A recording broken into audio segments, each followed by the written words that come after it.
Salam, hər vaxtınız xeyirli olsun uşaqlar. Ümid edirəm yaxşısınız. Bizim bugünkü mövzumuz həyat bilgisi 1-ci sinif dərs 7 olacaq. Canlıların yaşadığı yerlər. Canlıların yaşamaq üçün fərqli yerlər seçirlər. Bəli, suda, quruda, havada, torpaqda və s. yaşayan heyvanlar mövcuddur. Şəkildə canlıların yaşadıkları yerləri deyin. Bəs insanın yaşamaq üçün hansı necə yerləri seçir? Gəlin baxaq uşaqlar. Şəkildəki canlılar ağacda,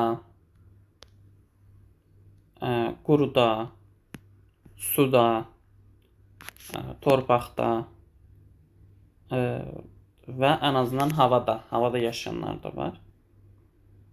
Deməli, su, quru, hava, torpaq və ağac olan yerləri seçirlər. Şəkildəki canlıların yaşadıkları yeri deyin dedim. Bəs insan yaşamaq üçün necə yerlər seçir? İnsan yaşamaq üçün daha çox təhlükəsiz, insanların ola biləcəyi yerlər, yəni digər insanların məskunlaşdığı yerlər, ən azından mağazaya, marketə yaxın yerlər və xüsusilə ən vacib olan aptekdir, xəstəxanadır, insanlara yaxın olan yerlərdir, su tələbatını ödəmək üçün kənd yerlərində bulağa yaxın olan yerlər və s. Əkin yerləri yaxşı olan yerlər və s. Buna görə bu tip yerləri seçirlər. Şəkilləri canlıların yaşadıkları yerlərə uyğun birləşdirin. Gəlin birləşdirək.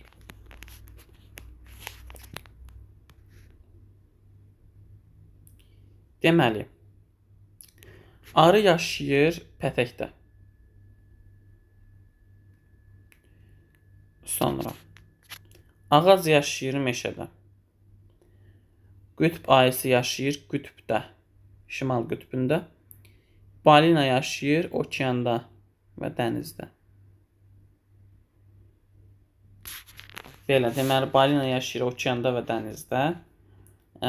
Arı yaşayır pətəkdə, ağac yaşayır meşədə və qütb ayısı yaşayır şimal qütbündə.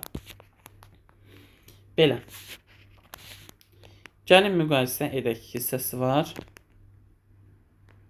Sizcə eyni canlılar fərqli şəraitdə yaşaya bilərmi? Şəkildə canlılarda yaşamaq üçün nə lazım olanları əldə edin. Uşaqlar, yaşaya bilərlər. Bəli, çünki biz görmüşük ki, yaşayırlar. Amma onların hərəkət sxemi var uşaqlar. Yəni bir aslan, bir şir sadəcə yemək üçün yaşamır. Yəni sadəcə onun yeməyini ver, suyunu ver, o yaşayacaq söhbəti yoxdur. O onu sadəcə bir müddət yaşadacaq. Amma çünki aslanların həyat fəaliyyəti ən azından meşə tərəflərdə, çöllükdə, səhrada, yəni belə deyim, yaşadıkları yerlərdə bəlkə 10 kilometrə yaxın hərəkət etməsidir. Amma sadəcə bir zooparkın içərisində, yəni uzunluğu 200 metr, eni 100 metr olan bir ərazidə onlar gündəlik maksimum 500-600 metr hərəkət etmiş olacaqlar. Ki bu da onların həyat siklinə uyğun deyil. Yəni həyat mühitinə uyğun deyil. Balıqlara baxaq. Balıqlar da eynən. Ən azından balıqlar yenə də olduqları yerdə hərəkət edirlər. Amma uşaqlar, biz sadəcə balıqlar dənizin altında, okeanın, gölün, çayın altında mərcan lifləri olur. Mərcan lifləri təbii qidalardır. Yəni dənizdə olan, okeanda olan təbii qidalardır. Onlar vasitəsilə daha çox qidalanırlar və onlar balıqların yaşamasına digər bir zövq verirlər də. Biz sadəcə bir şüşənin içərisinə, bankanın içərisinə balıq qoyub onun hərəkət eləməsini gözləyə bilərik. Təbii ki, yaşayacaq balıq, amma bu onun həyat siklinə çox ciddi ziyan vuracaq. Elə başa düşün ki, indən belə biz, bugündən belə evlərdə deyil, mağarada yaşayırıq. Sizcə həyatımız necə olar? Həyatımız necə ağırlaşar da, düzdür? Çox çətin olar bizim üçün. Eynən onlar da onun kimidir. Belə uşaqlar, ümid edirəm bəyənmiş olarsınız.